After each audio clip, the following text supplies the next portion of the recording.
बिस्मिल्लाहिर्रहमानिर्रहीम। शुरू अल्लाह के नाम से जो बड़ा मेहरबान नहायत रहम करने वाला है। अस्सलामुअलैकुम। आज हम ब्रेड और आलू के लॉलीपॉप बना रही हूँ। आइए इसे बनाना शुरू करते हैं।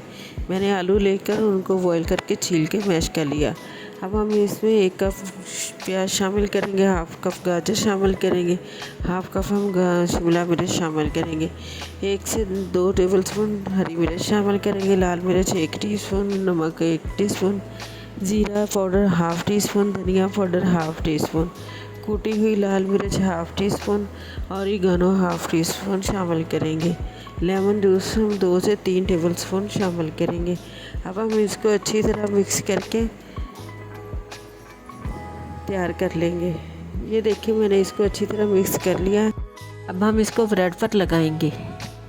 ये देखिए इस तरह हम इसको ब्रेड पे लगा लेंगे। अगर आप हमारे चैनल पर नए हैं तो हमारे चैनल को सब्सक्राइब करें, लाइक करें, प्लीज़ हमारी वीडियो को वॉच करें, हमें भी उसकी ज़रूरत है।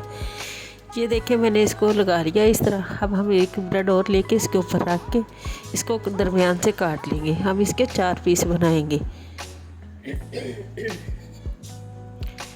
ये देखिए मैंने इस तरह इसके पीस बना लिए हैं। अब हम आइसक्रीम स्टिक लेके इसके अंदर लगाएंगे। इस तरह इसको लगा लेंगे। ये देखिए मैंने सारी तैयार कर ली। अब हम इसको अंडे की कोटिंग करेंगे, फिर हम इसको ब्रेड क्रम्ब की कोटिंग करेंगे। अच्छी तरह कर लेंगे ताकि कहीं से खुल ना जाए। अब हम इसको फ्राई करेंगे। ये देखिए मैंने घी को गर्म कर लिया था। अब हम इसमें इसको रख देंगे। हम तब तक नहीं छेड़ेंगे तब तक एक साइड से फ्राई ना हो जाए।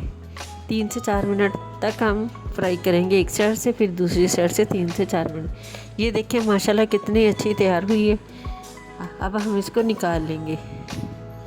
देखिए हमारे ब्रेड और आलू के लॉलीपॉप बनकर तैयार हैं। आप इसको चाय के साथ भी बना सकते हैं, बच्चों को बनाकर लंच बॉक्स में भी दे सकते हैं। एंजॉय करें, खुद भी दूसरों को भी कराएं। अगर आप हमारे चैनल पर नए हैं तो हमारे चैनल को सब्सक्राइब करें, लाइक करें। हमें अपनी दुआओं में याद रखें। चलती हूँ। ओके, अल्लाह हाफिज़।